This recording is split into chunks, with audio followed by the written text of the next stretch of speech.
When death strikes, don't say the following. At times when we are mourning with our loved ones, we cross boundaries. We go beyond the expected, and in so doing, directly or indirectly inflict pain to those that are grieving their loved ones or mourning. Let me share a few ways we do it. Inflict more pain. Number one, someone asking a grieving or a mourning member, what was the deceased suffering from? Now, do you want to restore them back to life? Do not stop inquiring about their pain and the cause of death, because that is private and confidential.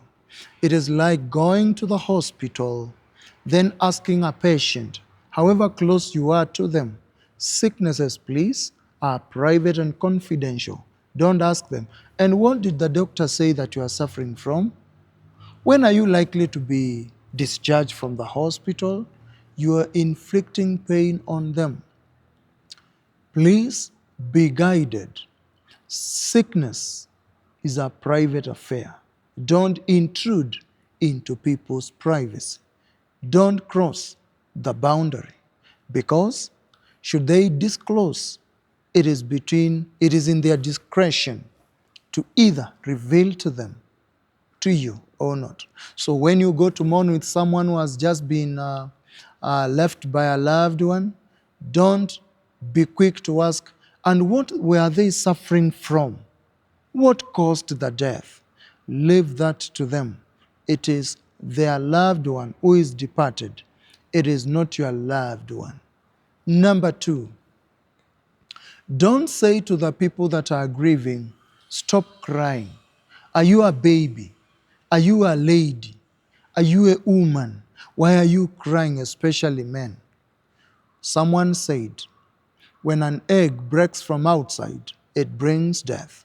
But when it breaks from inside, it brings life.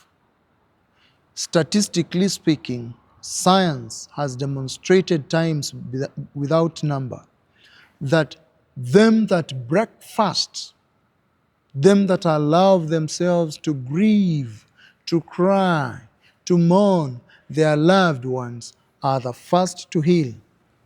Does this push us now or introduce us to the fact that in our societies, if not African culture, we have so many grandmothers than grandfathers, that men do not allow themselves to release the tears. We bottle that pain. And what happens when you bottle down that pain?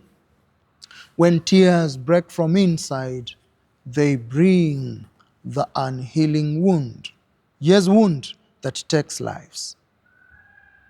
But women break. Of course, not all of them, but vast majority of them, they allow themselves to break, and they are the first to heal. Don't go there and tell people to start crying. In fact, you should cry the more. You should allow yourself to break, but again, within the acceptable standards, so that you're not causing commotion, confusion, and, intolerance. If you subscribe to Christianity, the Bible says, mourn like them that have hope. Number three, when you visit someone who has just lost a loved one, do not overstay by saying unnecessary stories. If you've gone to visit with them, allow them to sleep, allow them to rest. Inasmuch as we are expressing our empathy, sympathy, closeness, and care, we say, too much of everything is poisonous. Kindly be sensitive on time. Allow them to rest. Allow them to mourn their loved ones. Allow them to be themselves. Don't intrude into their privacy. Number 4, when you go to visit someone who is mourning, do not shout at them.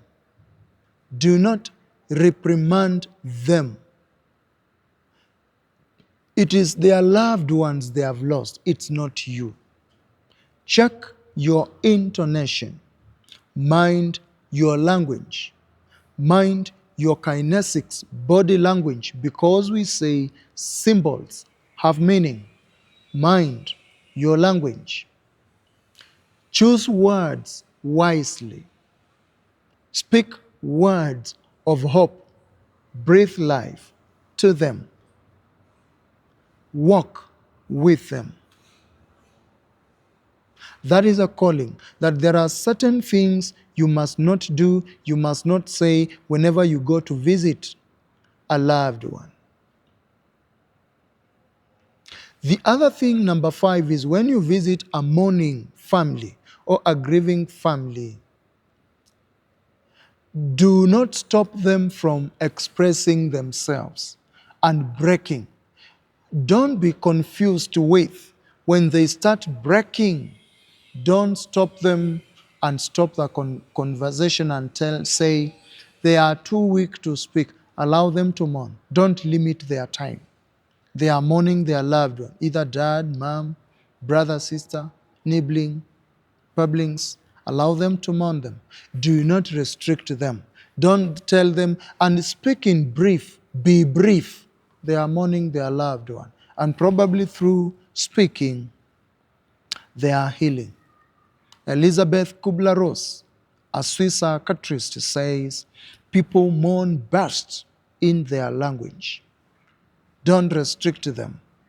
They can actually better allow them speak, pour out, empty themselves, and the other members just pray for them or just give them social support than hurrying them up because it is their loved one. If you are mourning your loved one, as you're listening to me, dear viewer, may you find comfort in God. See you the next episode.